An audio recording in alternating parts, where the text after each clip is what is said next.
Ok, on va reprendre maintenant le cours à la suite de ce qu'on a fait hier, mais c'est-à-dire que c'est un petit peu différent de ce que je pensais au départ, parce que j'avais préparé autre chose, mais on va reprendre au haute Yud Dalet du Sefer. Alors,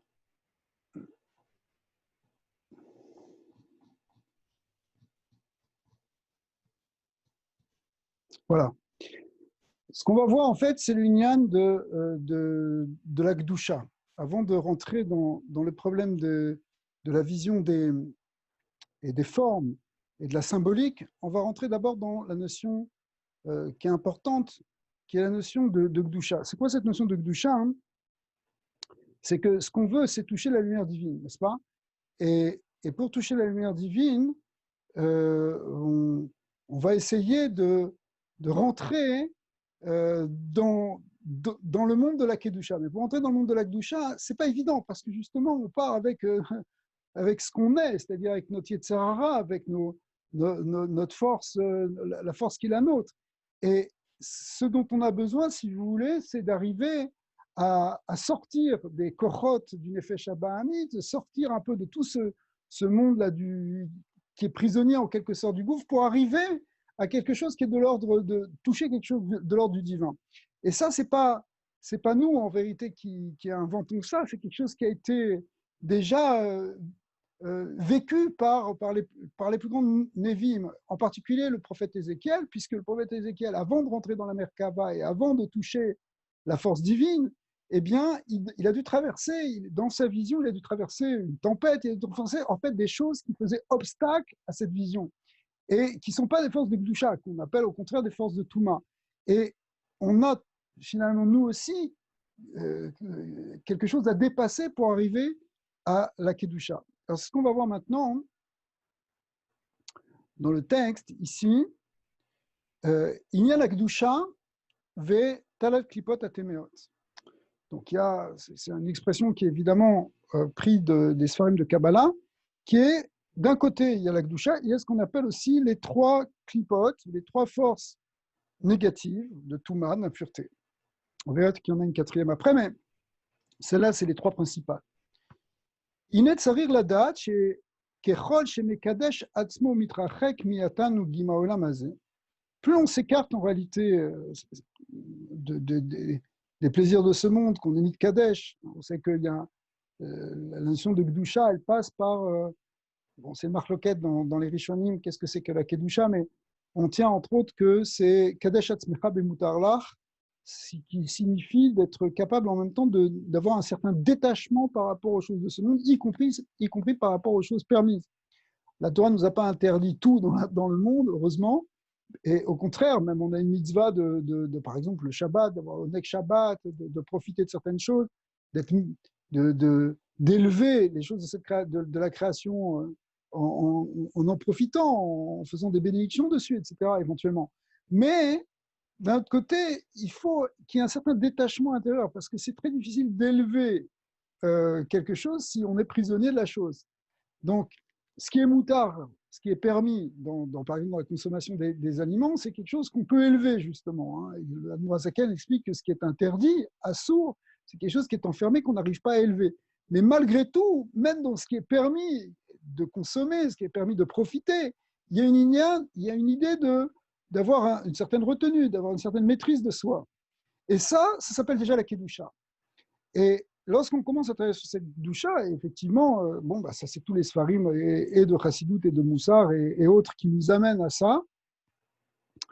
Yarod le'argish be'inyane akdusha bichlal, on peut ressentir la notion de Gdusha à ce moment-là, ou be'inyane avshata bichlal et sentir même des notions de détachement. C'est une certaine liberté en réalité. Lorsqu'on se détache, lorsqu'on n'est pas prisonnier de nos ta'avot, en fin de compte, on est libre. והדבר הראשון והחשוב ביותר, לעבוד עליו הוא תאוות האכילה. Essentiellement, d'ailleurs, ça passe sur le fait de travailler sur la achila. כי כאשר אדם לומד שלא להסתכל על הגשם, parce que lorsque l'homme apprend à pas regarder le côté simplement matériel, hein, mais regarder le côté spirituel qui se trouve derrière le matériel, le Harizal explique que dans chaque aliment, par exemple, eh bien, il y a une étincelle divine qui fait exister cet aliment, et cette étincelle divine, elle est prise, si vous voulez, dans la matière, mais lorsqu'on fait une bénédiction, on la libère, et elle vient éclairer et nourrir notre neshama. Si bien que quand on mange, en fin de compte, on nourrit pas simplement notre corps, mais aussi notre neshama, mais effectivement, ça passe par un travail sur notre tava, un travail sur nos désirs. Et ça s'appelle, quand on ne regarde plus simplement le geshem, le côté matériel, au contraire, matril les kanes velachshov ala inyanim shel ruchaniut. On commence à penser à des choses ruchanites. Il y a des sfarim entiers il y a des sidurim qui nous parlent de ce qu'on appelle les kavanot à achila et du Harizal, du Rashash, qui sont en fait des kavanot qu'on développe tout en mangeant et qui permettent de plus simplement être focalisé sur les aliments, sur le goût des aliments, etc., mais au contraire d'être focalisé sur la dimension rouhani, spirituelle qui se cache derrière.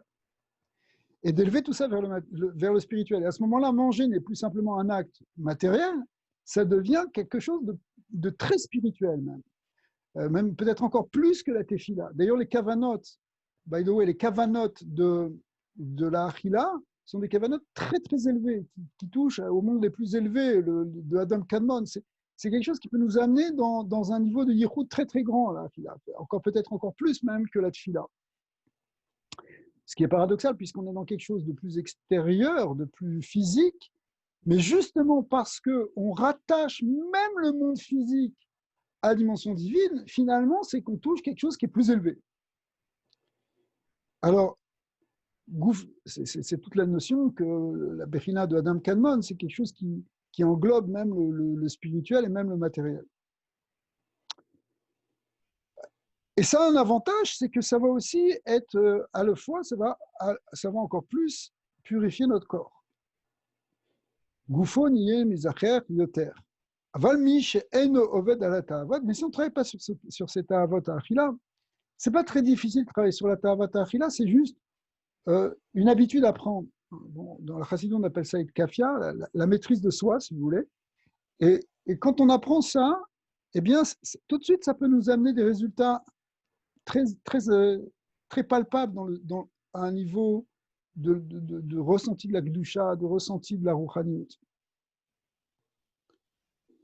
Mais si on ne travaille pas dessus, Kolma Shishtavel, les Aker Goufo, Aliede Aliot, Veakavanot, le Yul Klal. Si vous voulez, toutes les méditations, ça ne marche pas vraiment si on ne fait pas ce travail en même temps de maîtrise du gouffre. Parce qu'on veut être, on a vu, ça passe toujours par une clarification du corps, une purification du corps, mais donc ça demande aussi une maîtrise du gouffre. Mais dans n'importe quelle discipline, qu'elle soit spirituelle ou autre, il y a toujours besoin d'une maîtrise du corps.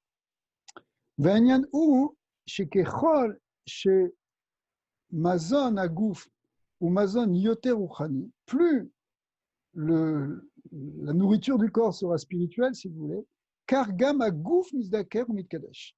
Eh bien, ça va purifier le gouffre. C'est-à-dire que les kavanot de la achila, quand je dis les kavanot, c'est l'avdavka, les kavanot du Harizal ou les kavanot kabbalistiques. Le Baal Shem Tov aussi a parlé de kavanot de manière assez simple, exprès pour des gens qui ne connaissent pas, simplement en pensant à Hachem, par exemple.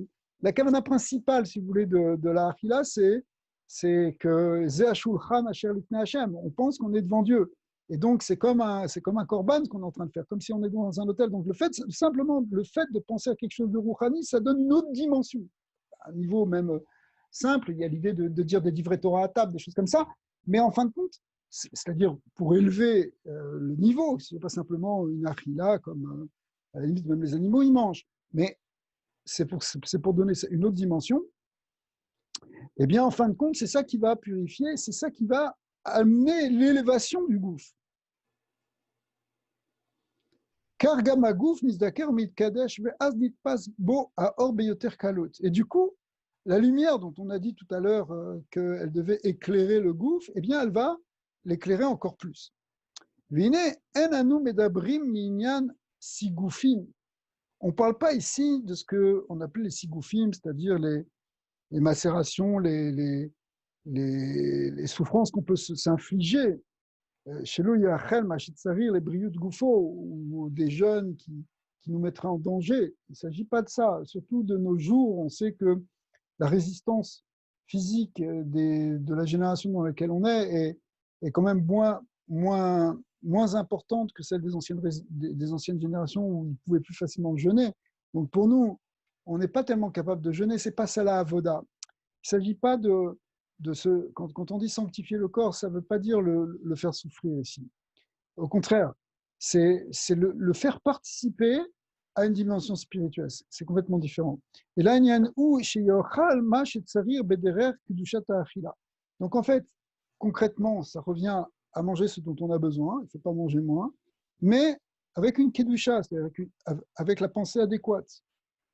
Vadraba, Derer Asigufim, Merachakto, Meakdusha, qui az eino mesugal liot meyushav vedato. Au contraire, même si on commence à se faire souffrir en jeûnant, etc., c'est pas bon, ça risque de nous éloigner parce que comme on n'est pas capable, on ne va pas arriver à se concentrer, on va penser qu'à ça et on va être complètement dérangé. Du coup, on peut pas, le date va être affaibli et on ne pourra pas vraiment se rapprocher d'Hachem. Donc c'est pas ça le but. Le but, c'est plutôt qu'il y ait une maîtrise pour manger ce dont on a besoin. Alors, je veux dire, ça peut paraître, c'est pas énorme ce qu'on nous demande. C'est pas plus dur à la limite que ce qu'on demande à un sportif. Quand un sportif il veut être performant, il va faire attention à la manière dont il mange, la quantité de ce qu'il mange, etc. Ben, nous aussi, si on cherche une avoda spirituelle, il y a aussi cette même dimension de discipline et de maîtrise de la hafila, sauf qu'on va rajouter même des notions de kavana. Pardon.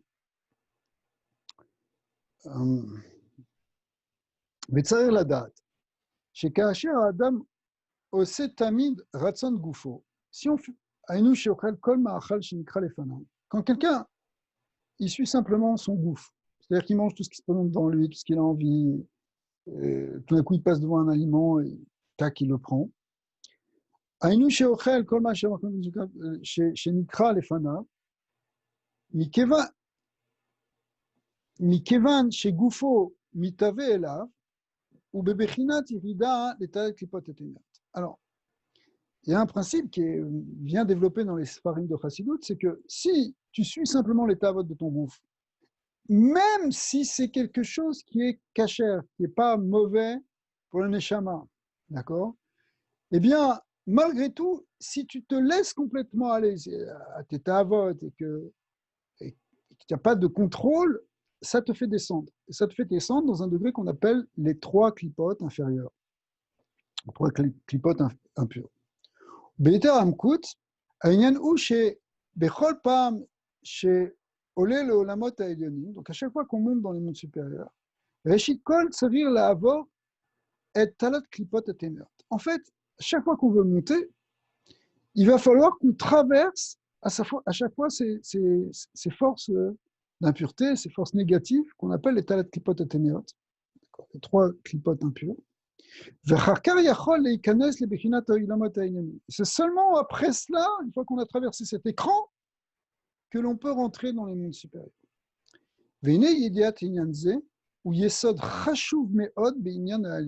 Si on veut s'élever, eh bien c'est quelque chose qui est très important parce que il y a à chaque fois quelque chose à dominer au niveau du Yetzara, si vous voulez, pour pouvoir passer dans quelque chose qui est supérieur au niveau de la Kedusha. Chez Yedia, chez Tamid, Kedé le'alot be'olamot, sarir le'avot be'shlav harishon derer sham. Donc, il ne faut pas s'inquiéter, on doit à chaque fois passer par cette expérience de dépassement d'un certain Yetzara. Alors, qui c'est qui nous a décrit ça en premier? C'est le prophète Ézéchiel. Parce que lorsque le prophète Ézéchiel est rentré dans le monde de la Kedusha, qu'on appelle la Merkava, qui est le monde des lumières divines, des séphirotes, eh bien, il a d'abord traversé ces clipotes. C'est ce qui est décrit au début du livre de Ézéchiel, dans ce qu'on appelle le Maaseh Merkava, la description du chariot, c'est-à-dire en fait des forces divines. Eh bien, la première chose qu'il a fait, c'est qu'il a traversé les trois 3 écrans, et puis un quatrième. Euh, ce qu'on va lire maintenant. Veine kasher Yechezkiel hanavi zachar lenevoa kodem kol igia le klipa chinika ruach seara. La première klipa qu'il a dû traverser, c'est ce qu'on appelle le ruach seara, c'est-à-dire un vent de tempête. Après, il est rentré dans une deuxième klipa qui s'appelait le Hanan Gadol. Et puis, la troisième, c'est ce qu'on appelle Esh Amitlakachat. Hanan Gadol, ça veut dire la grande nuée, si vous voulez, et un feu étincelant, ça c'était la troisième. Esh Mitlakachat, c'est un feu qui crépitant. D'accord. Donc, on voit ici qu'on a 3 aspects. Un qui est lié au rouar, un qui est lié à la nuée, c'est-à-dire à l'eau. On a l'air, l'eau et le feu aussi. Et on reprendra ça après. Mais après ça, il a traversé un 4e niveau qu'on appelle la Klipat Noga. La Klipat Noga, qui, elle, est beaucoup plus proche de la Klusha et qui n'est pas appelée Téméa. On ne l'appelle pas impure, mais malgré tout, elle peut passer du côté de la Kdusha ou elle peut passer du côté de la Touma. C'est à Yarden, chez Avar Misé, Avar Lazé, comme dit le Harizal, elle représente donc comme une rivière où on peut passer d'une rive à l'autre, la rive de la Kdusha ou la rive de la Touma. Donc il faudra faire attention il faudra faire attention à la Klipat Noga aussi quand on devra la traverser. Alors, la reine Kesha-Adam matril להתפלל מתחילות המחשבות, מתחילות הזרות לבלבלו אותו. Bon, ça, je suis certain que tous ceux qui prient ici ont remarqué que quand on commence à prier, on peut être complètement troublé au départ par des marchavot zarot, des pensées étrangères qui viennent nous perturber. Venez, marchavot ageruot meot, kimo avodah zara ou kina, ça peut aller même jusqu'à des pensées de avodah zara ou de kina, c'est-à-dire vraiment de jalousie ou de haine. C'est très embêtant si tu commences à prier Hachem et tu as une marchava de avodah zara. Des histoires extraordinaires de Baal Shem Tov avec des gens qui se plaignaient qu'à chaque fois qu'ils commençaient la Hamida, ils avaient des visions d'Avodah Zara qui se présentaient à eux, et le Baal Shem Tov leur a donné des tikkunim. Bon, ça peut aller jusque-là si vous voulez. Alors, en fait, quand ça vient de ça, c'est Ba'ot, Mikoa, Klipa, Rishona, Shiru, Arsara. En fait, ces forces-là qui sont très dures, elles viennent de la Klipa la plus dure, qui est ce qu'on appelle le Ruar Sehara, la tempête. Celle-là, elle est considérée comme parmi les tas de Klipot, les 3 Klipot, la pire.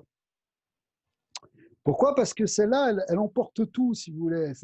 C'est très difficile de se concentrer si tu as une vision d'une idole lorsque tu commences à prier, ou si tu es pris par la haine, tu es complètement fou, quoi. Donc, c'est sûr que ça, c'est un grand Yetzirah qui surgit et qu'il faut dépasser si on veut commencer à rentrer dans la Gdusha, dans la Tfila, par exemple. Et à Meseril est à Adam, Velo notenlo les halot. Donc ça t'empêche évidemment de monter. Ou Kaasher Adam zoché la date chez Elou à Marchavot aime les Vushim. Alors, la clé, en fait, c'est de comprendre que c'est juste des écrans. Dans le langage ici des Mekoubalim, c'est un vêtement. Un vêtement, c'est quelque chose qu'il faut voir derrière, il faut avancer. Ce n'est pas une réalité, c'est quelque chose qui fait un écran, c'est comme un rideau qui est devant toi, qu'il faut traverser pour aller de l'autre côté. Et alors, quand tu sais ça, déjà, c'est... Parce que des fois, la personne, elle est prise par une mauvaise marche avant, si vous voulez, et elle commence à se culpabiliser. Elle dit, mais quoi, comment je peux être aussi impur, d'avoir une pensée si basse et si sale, etc. Et finalement, je ne suis pas correct, je suis nul, je ne peux même pas me présenter devant Dieu, je suis trop... Mais non, ne le vois pas comme ça, parce que cette pensée-là, quelque part, elle ne t'appartient pas, même si c'est toi qui l'as produite, même si c'est parce que tu as ton Yetzara, ou même si c'est parce que peut-être tu as fait des fautes avant qui t'ont poussé qui vont générer ce genre de pensée. Mais malgré tout, c'est qu'un lévouche, c'est quelque chose qui n'est pas ton essence, ce n'est pas toi véritablement. Donc ne t'identifie pas à cette pensée, et au contraire, tente de la dépasser pour arriver à la Gdusha.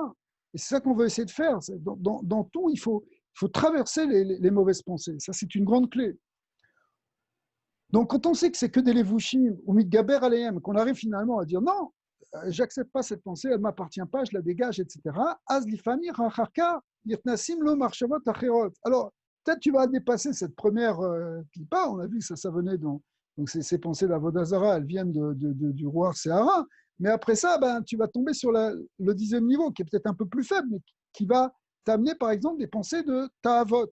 Bon, alors, les pensées de Tahavot, au Niouf, c'est-à-dire bon, des pensées, si quelqu'un commence à avoir des pensées de femmes ou des choses comme ça, pour prendre un exemple, eh bien, c'est très classique, c'est quelque chose qui arrive et qu'il faut aussi évidemment dépasser dès qu'on rentre dans l'Akdoucha, quelles que soient les formes de Tahavot. Et ça, on a compris que ces Tahavot, elles correspondent à la deuxième clipa qui s'appelle le Hanan Gadol, la grande nuée. Pourquoi? Parce que, bon, on a dit tout à l'heure que la nuée, c'est une notion qui est liée avec l'eau. Un nuage, c'est fait avec de l'eau. Et l'eau, c'est le shoresh des Tahavot. Donc le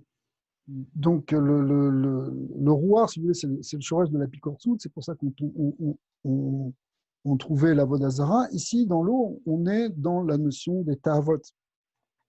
Donc, on est en train de traverser, on va être en train de traverser ces Tahavot. Et il va falloir le dépasser. Rachem, lo kolkar mesairim et Adam. C'est pas quelque chose qui nous emporte autant que dans le premier niveau. Mais quand même, ça nous perturbe, ça nous empêche aussi de nous concentrer. La Klipa Rishona, qui était celle du roi Sehara, elle était beaucoup plus grande, si vous voulez.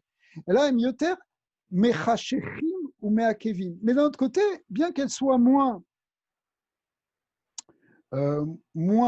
déstabilisante d'un certain côté et moins perturbante, mais en même temps, elles sont plus gênantes par un autre côté parce que elles sont plus difficiles à enlever d'une certaine manière. Elles nous amènent plus dans un rocher, mais enfin, c'est pas qu'elles sont plus difficiles à enlever, c'est pas vrai, parce on peut aussi les dépasser relativement facilement. Mais disons qu'elles peuvent nous troubler plus, nous attirer plus. C'est ça la différence. Parce que quand tu vois une pensée d'Avodah Zarah, tu sais très bien que c'est pas vrai, tout de suite tu veux le rejeter. Mais une pensée de Tahava, si tu te laisses un peu aller, tu peux rentrer dedans parce que c'est pas désagréable. Donc, tu risques de tomber dans des hirourim qui vont t'amener dans une obscurité sans que tu t'en rendes compte. Donc, c'est là qui est le danger, si vous voulez, de ce deuxième niveau des clipotes. Et ça, c'est ce qu'on appelle donc la clipa shenia, chez Perot Caché, qui est moins dure, Venikret Hanan Gadol, donc c'est le Hanan Gadol. Vous voyez, et c'est ce qu'il explique maintenant. Aval lifamim adraba biglal shezu bechina daka yoter. Attendez que c'est quelque chose qui est plus fin par rapport à la première. Yachol adam litbalbel me'elu amarshavot yoter me'klipa rishona. Tu peux être encore plus troublé c'est quelque part sans t'en rendre compte. Tu commences à penser, je sais pas, même ça peut être des tavotes même de manger certaines choses. Tu t'en rends pas compte que tu es en train de dévier. Alors bon, si c'est une avodah zara, tout de suite, bon, c'est quand même plus gênant. Alors, Nikevan Sharishona d'avoir Baruch chez Ilotova. Dans la première, on voyait très clairement que ce n'était pas quelque chose de bien. Bientôt Avodazara Mamash. Ok. Vacharka Beshlishi. Alors, une fois qu'on a passé ce deuxième niveau, des fois on n'a même pas besoin de premier niveau, on ne voit pas d'Avodazara, heureusement, au Hachem. Mais des fois, il y a un Ruarkina, ça peut arriver quand on prie, on pense à quelqu'un, on n'est pas content, on est énervé. Ça fait partie, vous savez que la colère, c'est comme Avodazara, c'est ce qu'il dit Agma, donc tout ça, ça correspondait à la première clipa. Maintenant, dans la deuxième, bon, c'est la troisième maintenant, si on arrive à dépasser ça, c'est quoi? Yeshna klipa esh mitlakachat. C'est quoi le feu crépitant? Alors ça, c'est quelque chose d'encore plus subtil, parce que des fois, on ne s'en rend vraiment pas compte, mais on a un certain kavod de soi, un certain orgueil, un certain amour-propre, mais chez eux, VR chez Mitnaeg. Voilà, je suis content, là, je suis en train de faire une bonne tefila, je suis bien, je suis quelqu'un de bien. Ok, pourquoi pas, je suis quelqu'un de bien, très bien, bon, Khazak. Mais cette pensée-là, elle te bloque dans ta relation avec Dieu. Ça veut pas dire qu'il faut se déprécier, qu'il faut se dévaloriser, ça on a déjà expliqué plusieurs fois, c'est pas par la dévalorisation qu'on arrive aux choses. Mais d'un autre côté, tant que tu es encore en train de te penser toi-même et de penser entends encore tourner autour de ton yesh. Or, on a vu que toute la clé, c'est le vitul yesh. Donc, si tu es dans le kavod atzmo, tu as encore cette flamme d'amour pour toi-même, si tu veux, eh bien, ça t'empêche d'avancer. Bah, mais je suis aussi des fois, tu peux même te dire, ouais, je suis quand même, c'est pas mal ce que je fais, etc. En fait, c'est une forme de yeshut. Hein. Yeshut, c'est un sentiment de satisfaction, d'orgueil. On peut même être très content de ça. Vezu aklipa daka beyoter. C'est plus fin. Vous avez compris pourquoi c'est plus fin? Parce que ben, c'est simplement, on est rien qu'avec soi-même là. On n'est pas, c'est pas quelque chose qui est quelque chose qu'on voit comme quelque chose de négatif. C'est simplement bah, qu'on est content de soi. Aval mitzat sheni ou amesuk kanet beyoter. Et d'un autre côté, bien que ce soit quelque chose qui est plus fin, c'est quelque chose qui est plus dangereux. Pourquoi Beyoter Michamatche Dakuta Velachen Yoter Kaché. Du fait que c'est fin, on ne s'en rend pas compte. Velachen Yoter Kaché, etc. Misé Klipach liquide, c'est plus difficile. Ouais, et en plus, tu peux le justifier, Alpi Alacha, voilà, c'est les autres contents, et moi j'ai raison, et je suis quelqu'un de bien, etc. Et en plus, je fais la tuila comme il faut. Toutes sortes de pensées plus ou moins conscientes qui font que tu es encore prisonnier de ton ego. Et tu ne l'as pas lâché. Et si tu ne le lâches pas, même si c'est un ego de Gdoucha, tu te crois bien, tu te crois un rabbin, tu te crois ce que tu veux, un tzaddik, un chassid, tu peux même, enfin, comme c'est marqué dans Ayom Yom, qu'on a lu il y a quelques semaines, où là-bas, on explique que, je crois que c'est le Rabbi Rachab qui explique que le Rabbi Rachab ou le Hadmo Azaken, je ne sais plus, je ne veux pas dire une bêtise, qui explique que le Nefesh Haba'ami, il dit comme ça, jusqu'à présent, je savais que le Nefesh Haba'ami, il pouvait être un fromeur Nefesh Haba'ami. Il pouvait être un Nefesh Haba'ami de religieux, c'est-à-dire le religieux qui a une certaine yeshut, il est fier d'être religieux, il est content, il se croit supérieur soi-disant parce qu'il est froum.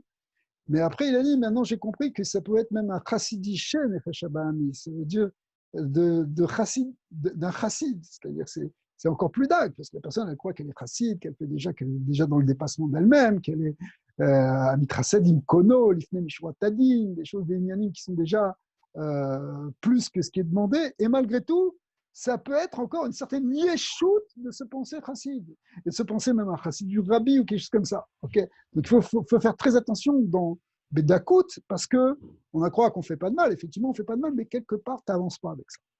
Quelque part tu es bloqué, et ça t'empêche réellement de toucher cette lumière divine. Alors, effectivement, on a compris ici que ces trois clipotes, elles correspondent à ce qui est marqué dans la Mishnah, Kina, Ta'ava, Vekavod. La première, c'était la Kina, c'est le Ruach Se'ara. La Ta'ava, c'est le Hanan Gadol. Et le Kavod, c'est Esh Amitlakachat.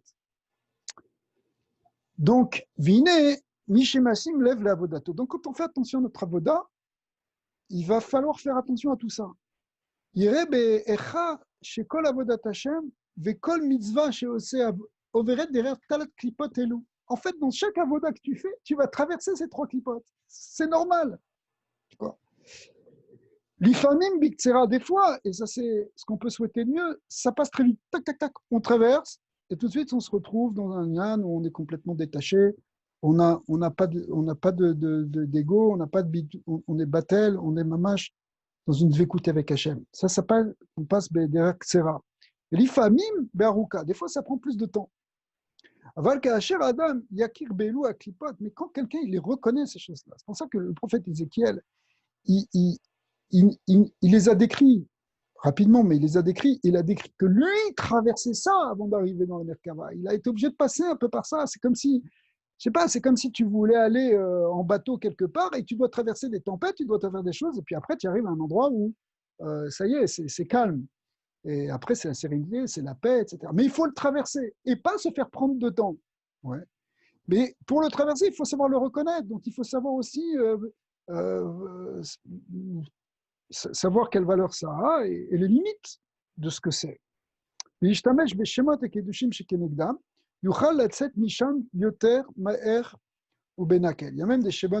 vous vous rappelez qu'on avait vu ça un petit peu, le Shem Petet, Petet Yud, d'autres Shemot aussi, On a vu aussi les schémotes Havaya avec le Nikoud qui correspond à la spira qui est responsable de tel ou tel Yetzara. On pourra revenir là-dessus. Mais si vous voulez, ça peut être des aides qui peuvent nous aider à traverser ce Yetzara. Mais cependant, l'idée, c'est d'avancer vite, de ne pas rester dans le Yetzara.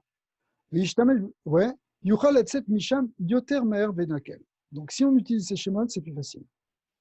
Ils sont marqués dans les Sidurim, pour ceux qui connaissent un peu.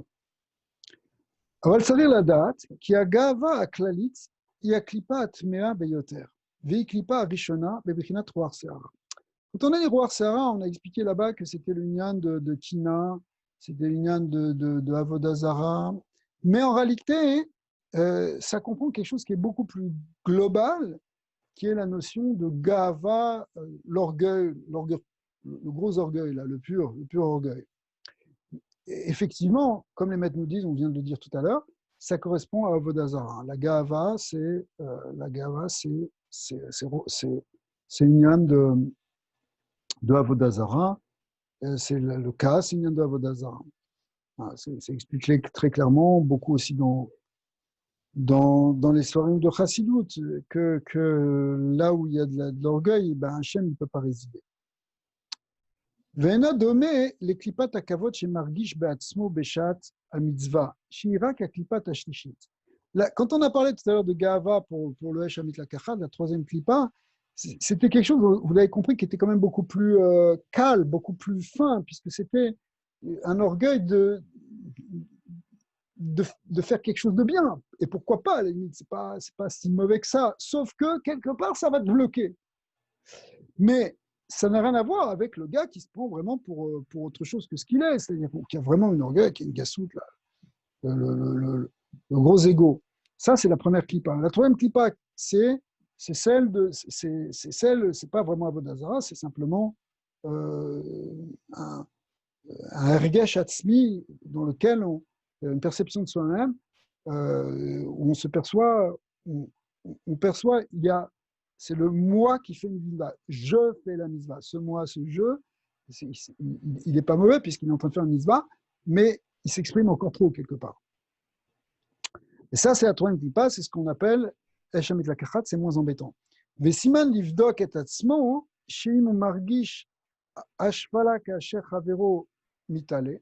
Alors, comment tu peux savoir si tu as dépassé cet orgueil-là, cet orgueil de manière générale, enfin tout l'orgueil en général? C'est quoi, hein?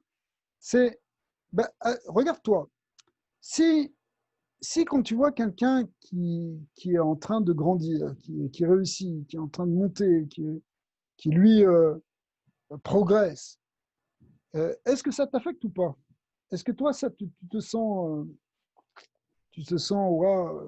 quelque part rejeté, abaissé ou pas?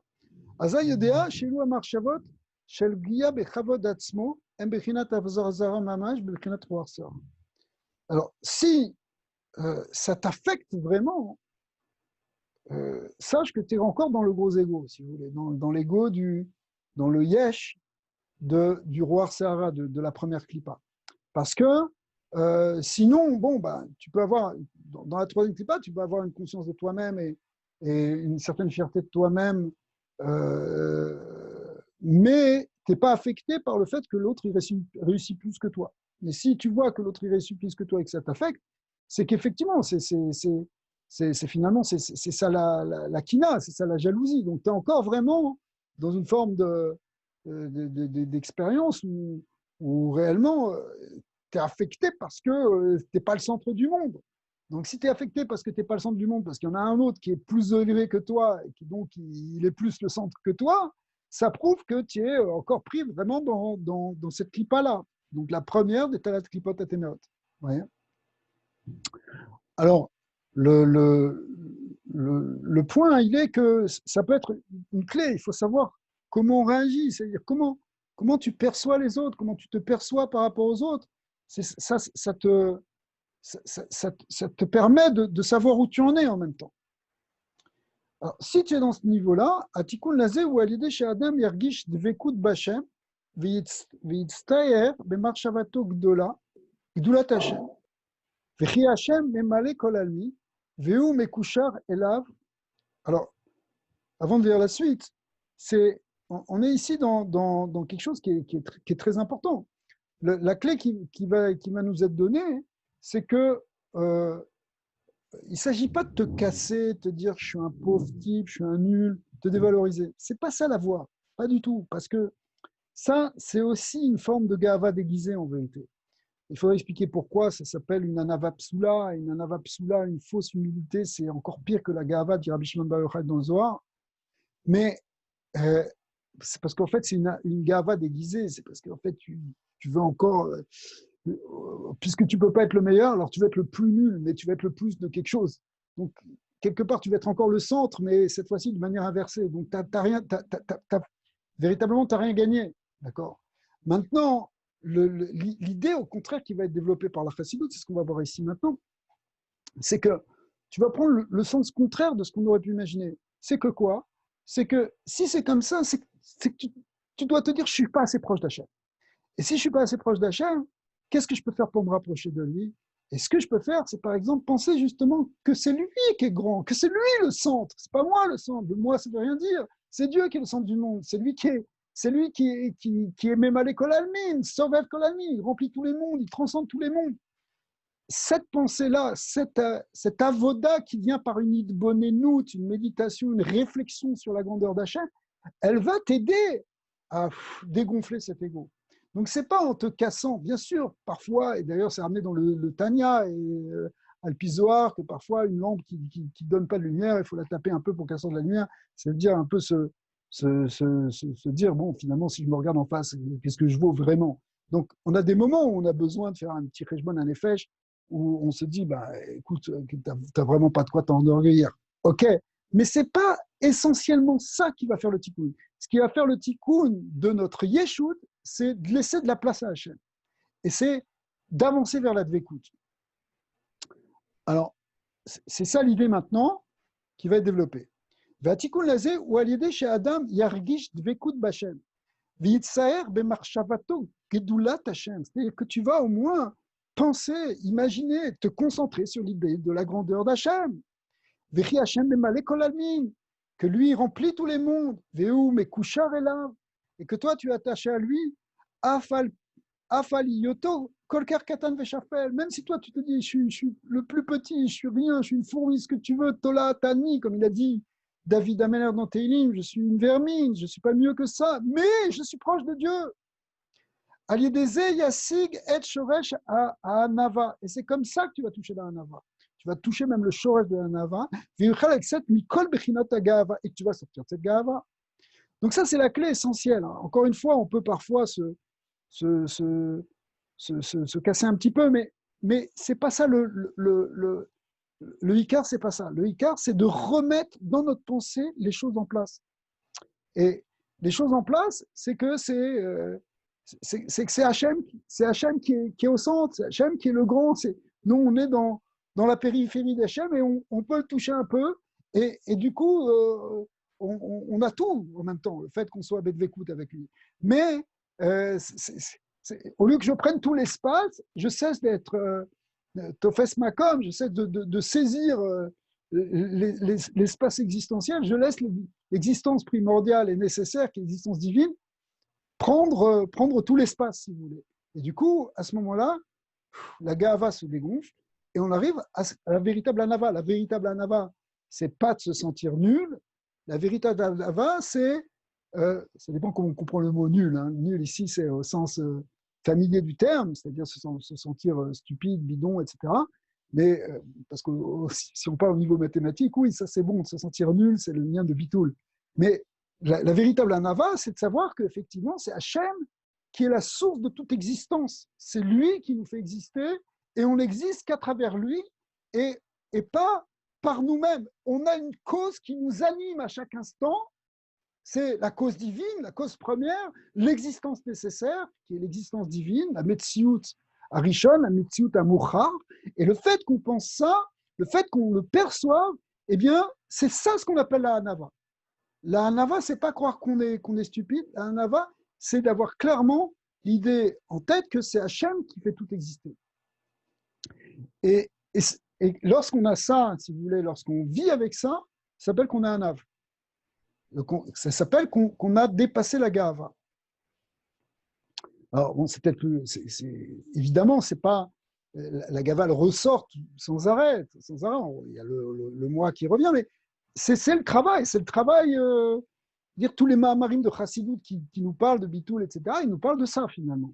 D'accord. Donc, c'est vraiment la Avoda telle qu'elle a été décrite fortement dans tous les maîtres, et en particulier dans les maîtres de la Chassidut, et en particulier dans les Mahamarim de Chassidut Rabbah, où on parle beaucoup de cette notion-là, mais ce n'est pas que là-bas, évidemment, mais c'est beaucoup dans les Mahamarim de Chassidut. C'est pour ça que c'est très bon de faire des Mahamarim et de refaire des Mahamarim, parce que le fait de faire rentrer ça dans notre tête, c'est ça qui nous amène à cette conscience que la vraie médecine, c'est la médecine divine, et là, on a dépassé le yesh, et là, on peut rentrer dans le doucha, parce que tant qu'il y a le yesh, tant qu'il y a l'ego, tant qu'il y a ce clipat, eh ben, on ne touche pas encore la véritable doucha. Veine, inyan klipat noga. Alors, on a parlé des talat klipot atemeot, les 3 klipot impurs. C'est intéressant, hein, parce que vous voyez, dans tous les mahamarim, on parle toujours des talat klipot atemeot, les 3 klipot impurs, etc. Mais là, on a mis un nom vraiment dessus, on les a décrites. Et on a décrit la traversée de ces trois niveaux. C'est vraiment formidable. Maintenant, on sait très bien qu'il y a la 4e klippa, qui elle est à Klippat Noga, on en a parlé un peu tout à l'heure. Ou Inanacher, ça c'est quelque chose de différent. C'est quoi la Klippat Noga? C'est Kacher el Gaber Gvar al Talat Klipot Atemot. C'est quand tu as déjà dépassé donc, ces 3 klipot là, de Kina, de Tahava, de Kavod. Azaï Acharkar, Kacher Margish Eze Or Rouchani. Alors là, tu es déjà dans quelque chose de la perception de quelque chose de Kadosh, de Rouchani.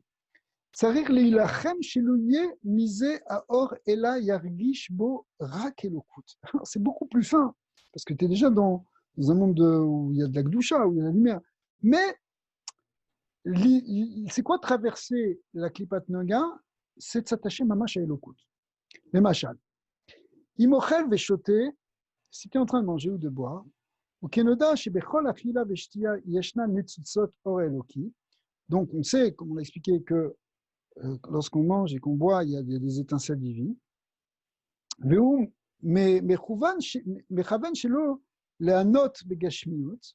Et donc, tu as une kavana que tu ne veux pas t'attacher à la gashmiut, ce n'est pas simplement le plaisir de manger ton sandwich maintenant. Venilcham basé, que même tu te bats pour ça.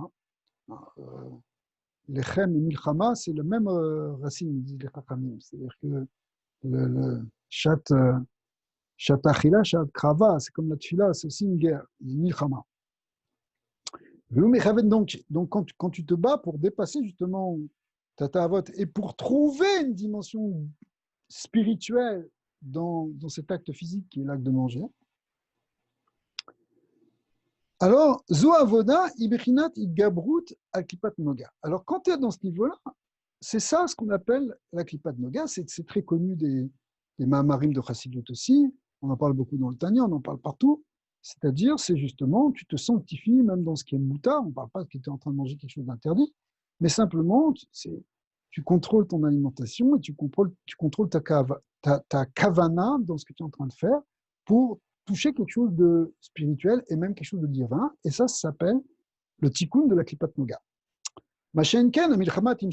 C'est quoi la différence par rapport à ce qu'on avait dit avant? C'est que dans l'état de Klipot Atemeot, Ibesot Brit Mila. Ça correspond à la Brit Mila. C'est quoi la Brit Mila? Dans la Brit Mila, essentiellement, il faut enlever la Orla, ce qu'on appelle Kritat Ra Agamour.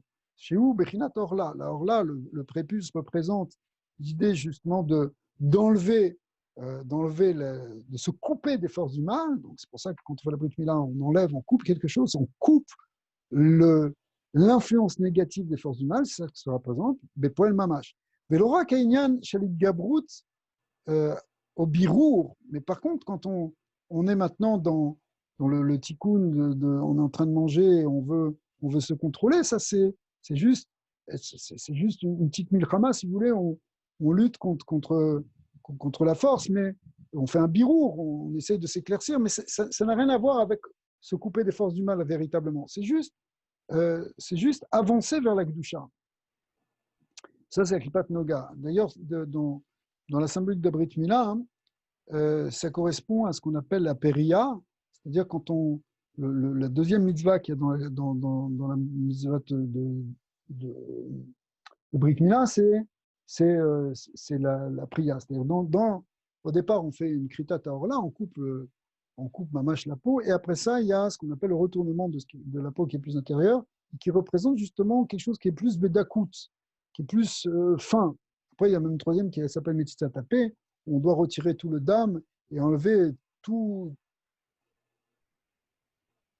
possibilité d'attachement, etc. C'est ce que ça représente. C'est pour Bekina déjà encore plus profond.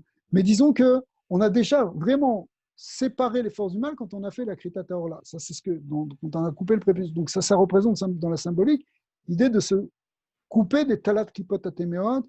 Il faut se débarrasser le plus tôt possible et à chaque fois, puisque ça peut ressortir malheureusement à chaque fois. Enfin, malheureusement, en tout cas, c'est ça notre avoda. C'est peut-être pas malheureusement, le Balatani dit que c'est pas malheureux, parce qu'à chaque fois qu'on le fait, ça fait des grands tikkunim les mahalas. Mais il faut se séparer donc des forces du mal qui sont donc effectivement la kina, la ta'ava et le kavod. Mais après ça, c'est un contrôle un peu plus fin. Et ça, c'est le travail sur la klipat noga. Alors,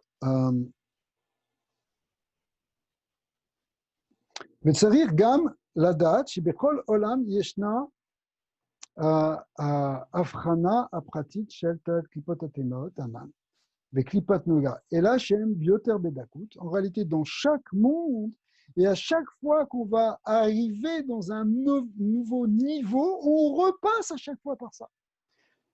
Et simplement, ça va être plus DAC, si vous voulez. Bon, pour prendre un exemple, si tu es dans un niveau, les filles d'Ergat Olam Olam, ça dépend du niveau, mais à chaque fois que tu atteins une nouvelle madriga, pour parvenir à ce nouveau monde, pour parvenir à ce nouveau niveau, tu dois à nouveau traverser ces clipotes téméotes. Donc, ce ne sera pas les mêmes parce que ce sera plus. Donc, si vous voulez, cette idée, c'est que à chaque fois qu'on progresse, on passe toujours par quelque chose qui est plus ou moins chitsoni, qui est plus ou moins yetzera, qu'il faut dépasser. Donc, il ne faut pas s'inquiéter. Parfois, tu peux te dire, mais je ne comprends pas, ça fait déjà des années que je travaille sur moi, et paf, je retombe dans un yetzera que je croyais avoir oublié.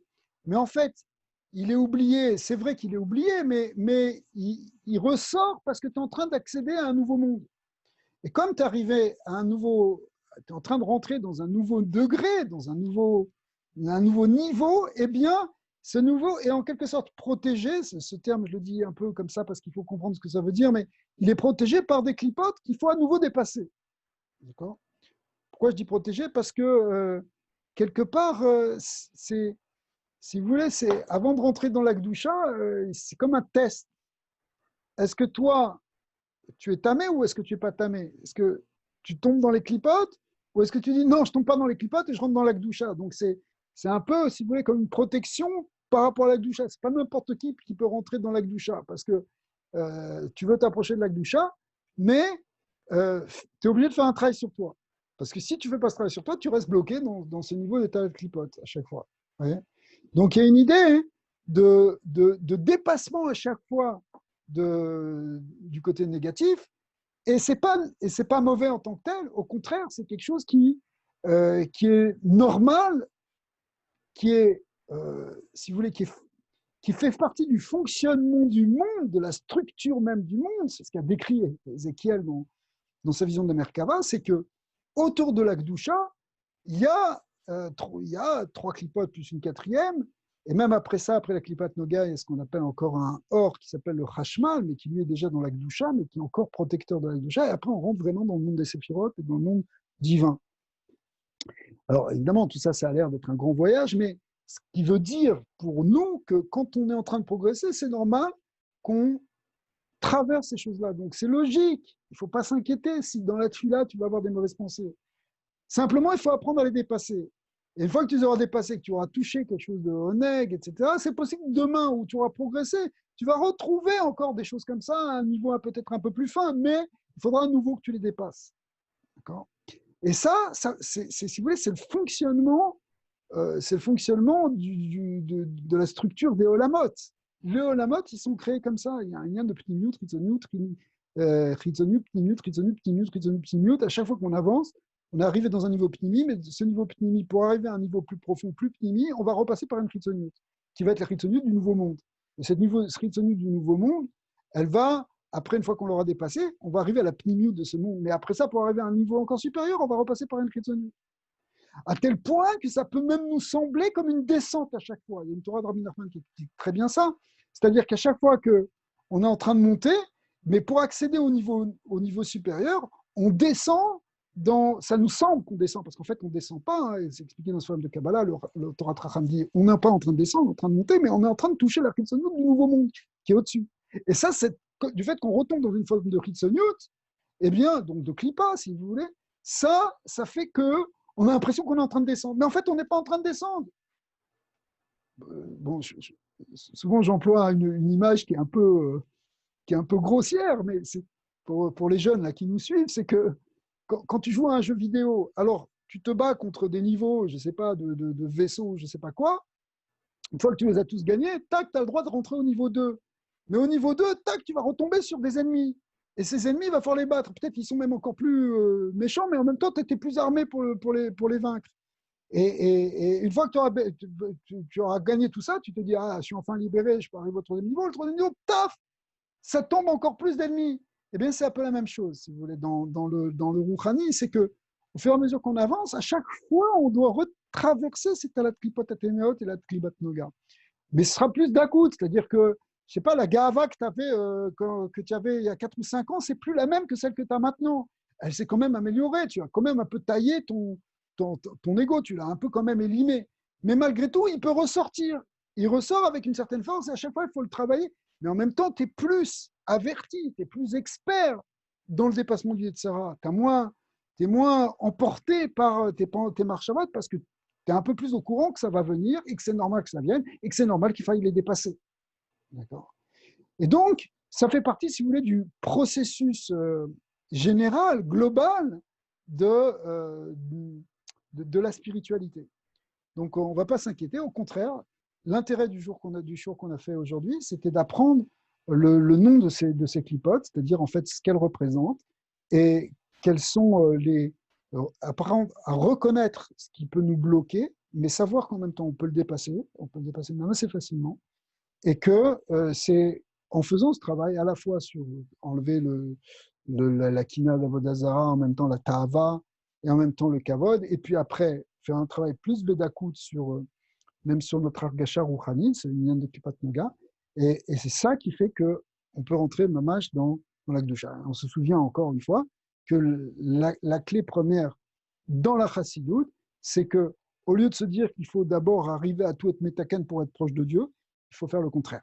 Il faut se dire Hachem, il est partout, il est dans tout, et c'est ça qui va nous le plus nous aider, en fin de compte, à dépasser ce roi, cette folie, cette tempête qui nous emporte l'esprit, qui est la gava et l'erreur qu'on fait sur soi-même. C'est le problème de toute humanité, c'est le problème depuis Adam Arishon, c'est le problème de toutes les Dorotes. Et donc, c'est notre problème à nous. Mais on a les clés pour les dépasser. Et Bezat Hashem, on va les dépasser. Et on va tellement les dépasser qu'on va les dépasser avec ma chère Tzidkenu qui va se révéler très rapidement. Et on va pouvoir, Maman, servir Hashem, Belev Shalem, Besimcha Gdola, Amen Ken Yiratzon. Voilà, Bezat Hashem, on va voir la suite la prochaine fois. On va voir la suite la prochaine fois, si Dieu veut. Bezat Hashem.